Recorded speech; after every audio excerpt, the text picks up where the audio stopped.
কি যে একটা দূষণের উপরে আছি রে ভাই, কাজ করলেও বিপদ, না করলেও বিপদ। পর্তুগালের কয়টা ভিসা পাইলাম কালকে থেকে, মানে কি যে একটা প্রেসার দিচ্ছে। ভাই ভিসা তো হইছে, টাকা দেন। আরে ভাই, যেগুলো ভিসা হয়েছে সেগুলো তো আপনাদের সাথে লোক। তারা যে ক্রোয়েশিয়ার জন্য টাকা দিছে, স্লোভেনিয়ার জন্য টাকা দিছে, তারা পর্তুগালের ভিসাটা যে হয়েছে, তারা এই ভিসাগুলার এগেনস্টে তারা যে আগে যে দেশগুলোর টাকা দিছে, তারা ওই টাকাগুলো তারা কর্তন করে, তারা অ্যাডজাস্ট করে তারপরে যাবে না? তাহলে এই লোকগুলা গেলে আমার টাকা আসবে কোথা থেকে বলেন? আপনারা আসলে ওই যারা চালাক তারাই কিন্তু রাস্তা রাস্তায় করে। যেমন এই যে সকাল থেকে যারা আমাকে ফোন দিচ্ছেন, যেমন নিজামের ইন্ডিয়ান ভিসাটা, মানে আমি কেন দায়িত্ব নিছি, আমাকেই করতে হবে। আমি ইন্ডিয়ান ভিসা পয়দা করতে পারলে সে পর্তুগাল যাবে, নাহলে যাবে না। আবার আমার ঠেকা পড়ছে যে তার ইন্ডিয়ান ভিসার কস্টিং এবং পর্তুগালের ভিসা এবং পর্তুগালের সব কিছু কমপ্লিট, স্টিকার মিস্টিকার সব কমপ্লিট করে দিলে দেন আমাকে পরবর্তী টাকা দিয়ে তারপরে যাবে। ভাই, আপনারা যারা পুরাতন লোক আছেন এই জন্যই আপনারা ধরা খান, আমার কাছে না, অন্যান্য এজেন্সির কাছেও ঠিক এই আপনাদের এই ইয়ার কারণে, কৌশলের কারণে কিন্তু ধরা খান। মানে নিজেরা মনে করেন যে আমি চালাক, কিন্তু আসলে এই চালাকি করতে গিয়ে, হ্যাঁ চালাক ঠিক আছে, কিন্তু অতি চালাক ঠিক না। এই চালাকি করতে গিয়ে নিজেদের মনের অজান্তে নিজেরা ক্ষতিগ্রস্ত হচ্ছেন। যেমন নিজাম যদি আজকে পর্তুগালের জন্য লেগে থাকতো, তাহলে কিন্তু সেই পর্তুগালের ভিসাটা পাইতো, সেই পর্তুগালে আপনার চলে যেত, আগেকার দিনের টাকাগুলো অ্যাডজাস্ট করে সে চলে যেতে পারতো। বা কুমিল্লার গ্রুপ, ওই যে আপনার নাজমুল ভাই থেকে শুরু করে যারা আছে ফোন টোন দিচ্ছে, এরাও যদি আপনার কি করতো, এরা যদি আপনার পর্তুগালের জন্য যদি পারমিশন দিয়ে যেত, তাহলে তারা চলে যেতে পারতো। ভাই ইউরোপ তো যাবেন, ইউরোপ যারা যাওয়ার নাম নিছে, তারা 5 বছর আগে হোক আর 5 বছর পরে হোক, তারা কিন্তু যাবেই। বাজেট যেহেতু আছে, তাহলে ওই যে ভাই হ্যাঁ ঠিক আছে আমি যাব, মানে পারমিশন নিতে গেলে কি হয়, আমি যাব ভাই, আপনার আগের টাকা যেটা আছে সেটা দিয়ে কাজ চালান, পরে ভিসা হইলে পরে টাকা দিব। এই জন্যই সমস্যা, কারণ আপনাদের আগের টাকা তো ক্রুশের টাকা ক্রুশে চলে গেছে, সেটা কি এখন ওখান থেকে আসতেছে? সেটা আসতেছে না। তো আপনারা নতুন করে পর্তুগালের জন্য বা নতুন করে ম্যাসেডোনিয়ার জন্য কাজ করতেছি, যদি পুরাতন টাকার হিসাব না করে নতুন করে টাকা দিয়ে যদি কাজ হাঁটাইতে পারেন, ভিসার কাজ হয়ে গেলে তখন কিন্তু পুরাতন টাকাগুলো অ্যাডজাস্টমেন্টে চলে আসবে। আর এটা না করে কিন্তু আপনারা ক্ষতিগ্রস্ত হচ্ছেন। যারা আমার ক্লায়েন্ট আছেন বা অন্যের ক্লায়েন্ট আছেন, দেখা গেছে যে একজন সঠিক ক্লায়েন্ট এজেন্ট, সঠিক এজেন্টের কাছে ফাইল থাকা সত্ত্বেও ওই যে ওই লোকে 6 মাসের কথা বলে 1 বছরও কাজ করে দিতে পারে নাই, বা 6 মাসের কথা বলে 8 মাসে নিয়ে গেছে, এই জন্য তাকে ভিলেন বানিয়ে আপনারা কিন্তু ঠিকই দেখা গেছে যে তার থেকে আরও খারাপ এজেন্টের কাছে গিয়ে ফাইল জমা দেন, অথবা তার থেকে ভালো এজেন্টের কাছে ফাইল জমা দেন, কিন্তু সে 50টা বিষয় করে 1000 পাসপোর্ট নিয়ে বসে আছে। তো এই হচ্ছে যে কথা। যাই হোক ভাই, আমি অভিযোগ দিব না, কারণ এখানে আপনারাও আমাদের বিরুদ্ধে যখন অভিযোগ দেন, তখন দেখা গেছে যে আরে ভাই আপনি আশ্বাস দিছেন, সেজন্য আমি ব্যবসা ব্যবসা ক্লোজ করে ফেলছি, আমি চাকরি ছেড়ে দিছি, অথবা আমি লোন নিয়ে বসে আছি, অথবা আমি জায়গা বিক্রি করে আমি বসে আছি।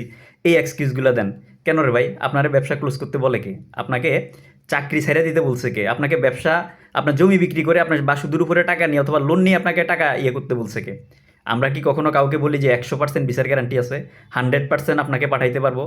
ইউরোপের কোনো ভিসা কেউ 100% গ্যারান্টি দিতে পারে? তাহলে যেটা অনিশ্চিত খেলা, সেটা আপনি প্রিডিকশন করে আপনি একটা সুনির্দিষ্ট সময় নিয়ে আপনি আপনার মতো করে প্ল্যানিং করে আগাবেন। তো এই যে ক্লেম দিতে গেলে কিন্তু এভাবেই ক্লেম দেয় অনেকে। আপনারা যারা ক্লেম দিতে যান, ক্লেম দেন, এগুলো আসলে অযৌক্তিক।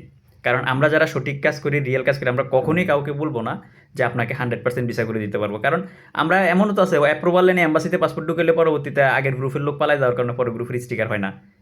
তো এটা হচ্ছে যে আপনার 100% সব কিছু সিওর শর্ট হইলে তো এরপরও তো গিয়ে আপনার প্রতিবন্ধকতা চলে আসে। তো আপনাকে 100% সিউরিটি দিবে কে? কে দিবে? আর 100% সিউরিটি দিয়ে বা সুনির্দিষ্ট টাইম দিয়ে কাজ করা মানে এটা হলো কাকতালীয়ভাবে কাজ, দুই চারটা কাজ হয়ে গেলে হয়ে যাবে। আর না হয় কিন্তু আপনাকে নির্দিষ্ট যে টাইম দেওয়া হবে তার থেকে বাইরে যাওয়ার সম্ভাবনা থাকে, বিধায় কিন্তু আপনি চাইলেও আপনি ওইভাবে সুনির্দিষ্ট টাইম নিয়ে একটা নির্দিষ্ট রোডম্যাপ নিয়ে আপনি ইউরোপের জন্য আপনি ট্রাই করে সব কিছু ক্লোজ করতে পারবেন না। ক্লোজ করলেও সেটা বোকামি হবে। তো আমার যারা ভাই ব্রাদার আছেন, পুরাতন ভাই ব্রাদার, আপনাদের জন্য ক্লিয়ার কাট একটা মেসেজ দিচ্ছি। অনুগ্রহ করে এই যে ভিসা হচ্ছে, ভিসা হইলে আপনি, এই যে ভাই ভিসা হইছে এবার পেমেন্ট দেন। কারণ এটা আপনারা নিজেরাও জানেন, এগুলো আপনাদের সাথের লোক। এরা আপনারা যেরকম আগের টাকা দিয়েছেন, এরাও আগের টাকা দিছে। ভিসা হইলে এরা ওই টাকাটা অ্যাডজাস্ট করে তারা যাচ্ছে। তার মানে এদের এদের ফ্লাইট হইলেও কিন্তু আমি পেমেন্ট পাচ্ছি না। তো আমার বৃহৎ পরিসরে আমার কাজ হচ্ছে, বৃহৎ পরিসরে কাজগুলো হইলে দেন পেমেন্ট পেয়ে যাবেন। তবে সবচেয়ে বুদ্ধিমানের কাজ হবে এই লোকগুলোর মতো, এরা যেরকম পর্তুগালে টাকা, ক্রোয়েশিয়া টাকা দিছে, ক্রোয়েশিয়ার টাকা সাইডে রেখে, স্লোভেনিয়া টাকা দিছে, স্লোভেনিয়া টাকা সাইডে রেখে তারা পর্তুগালের জন্য নতুন করে ইনভেস্ট করে তারা কিন্তু পর্তুগালের জন্য কাজ হাঁটিয়ে দিয়ে আজকে ভিসা হয়ে গেছে, আগের টাকা অ্যাডজাস্ট করে যেভাবে হোক 9-6 করে তারা কিন্তু চলে যাবে। তারা গেইনার। আর আপনারা যারা ওই অতি চালাকের গলায় ধরি যে আমরা ভাই আগের টাকা আছে, ওই টাকা দিয়ে, ওই টাকা তো আছে আপনার কাছে, ওইটা দিয়ে আপনি কাজ হাঁটান, ওইটা দিয়ে কাজ করেন, ভিসা হইলে পরে টাকা দিব, ভাই দরকার নাই। আপনি আমার কাছে টাকা পাবেন, আমি আপনার টাকা 100% টাকা দিব। বাইচা থাকলে 100% টাকা পাবেন, 2 দিন আগে হোক আর 2 দিন পরে হোক। কিন্তু টাকা পাবেন।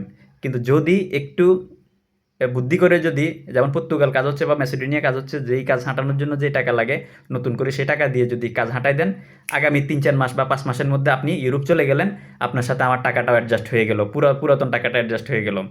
আর যদি আপনি যদি ওই যে ভাই আমি আমার কাজ হয়ে গেলে পরে টাকা দিব, তার দরকার নাই, আমার যখন কাজ হবে আগামী 1 বছর, 1.5 বছর, 2 বছরও লাগতে পারে, বা আগামী 6 মাস, 7 মাস, 8 মাসও লাগতে পারে, আমার বৃহৎ পরিসরের কাজ যেগুলো হচ্ছে এগুলো হয়ে গেলে দেন আমি পর্যায়ক্রমে আমি পেমেন্ট ক্লিয়ার করতে পারবো। তো এখন কি অনির্দিষ্টকালের জন্য ঝুলে থাকবেন, নাকি নির্দিষ্ট সময়ের জন্য বাজেট নিয়ে সমস্যা না থাকলে আপনার ট্রাই করে চলে যাবেন, সেটা আপনাদের ইচ্ছা। আর ভাই একটু মেন্টালি একটু প্রেশার কম দিয়েন, কারণ যদি আপনাদের টর্চারে, আপনাদের মেন্টালি টর্চারে যদি আজকে মারা যায়, কালকে টাকা কার কাছ থেকে পাইবেন, চাবেন টাকা কালকে সমাধান কে দিবে? ধন্যবাদ। ভালো থাকবেন, ভালো রাখবেন। আর আল্লাহ আপনাদের সবাইকে সঠিক বুঝ দান করুক। সালামু আলাইকুম রহমতুল্লাহ বারাকাতু।